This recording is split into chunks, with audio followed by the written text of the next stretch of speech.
Leak से हटकर सोचना, रचनात्मक सोच। सैकड़ों साल पहले एक छोटे से इतालवी शहर में एक छोटे व्यवसाय के मालिक पर एक लोन शार्क का बहुत सारा पैसा बकाया था। लोन शार्क एक बहुत बूढ़ा, बदसूरत दिखने वाला लड़का था जो व्यवसाय के मालिक की बेटी को पसंद करता था। उसने व्यवसायी को एक ऐसा सौदा पेश करने का फैसला किया जिससे उसका बकाया कर्ज पूरी तरह से खत्म हो जाएगा। हालांकि समस्या यह थी कि हम कर्ज तभी मिटाएंगे जब वह व्यवसायी की बेटी से शादी कर सकेगा।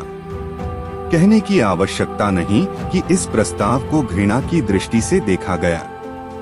लोन शार्क ने कहा कि वह एक थैले में 2 कंकड़ रखेगा, एक सफेद और एक काला। फिर बेटी को बैग में हाथ डालना होगा और एक कंकड़ निकालना होगा। यदि वह काली होती तो कर्ज मिटा दिया जाता, लेकिन कर्ज देने वाला उससे शादी कर लेता। सफेद होती तो कर्ज भी मिट जाता, पर बेटी की शादी सूदखोर से नहीं करनी पड़ती। व्यापारी के बगीचे में कंकड़ पत्थर से भरे रास्ते पर खड़े होकर ऋण शार्क ने झुककर 2 कंकड़ उठा लिए। जब वह उन्हें उठा रहा था तो बेटी ने देखा कि उसने 2 काले कंकड़ उठाए हैं और दोनों को बैग में रख लिया है।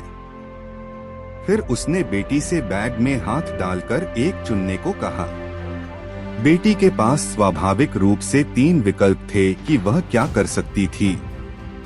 थैले से एक कंकड़ निकालने से इनकार कर दो, बैग से दोनों कंकड़ निकालो और धोखाधड़ी के लिए लोन शार्क को बेनकाब करो। यह जानकर कि वह काला है, थैले से एक कंकड़ उठाओ और अपने पिता की आजादी के लिए खुद को बलिदान कर दो।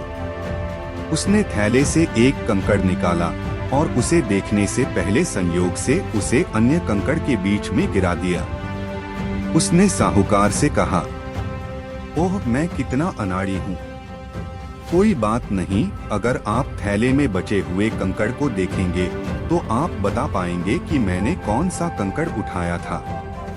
थैले में छोड़ा गया कंकड़ स्पष्ट रूप से काला है और यह देखते हुए कि लोन शार्क उजागर नहीं होना चाहता था, उसे ऐसे खेलना था जैसे कि बेटी द्वारा गिराया गया कंकड़ सफेद था और अपने पिता का कर्ज चुकाना था। नैतिक पूरे बॉक्स थिंकिंग एक कठिन परिस्थिति पर काबू पाना हमेशा संभव होता है और केवल उन्हीं विकल्पों के आगे झुकना नहीं चाहिए जिन्हें आप सोचते हैं कि आपको चुनना है।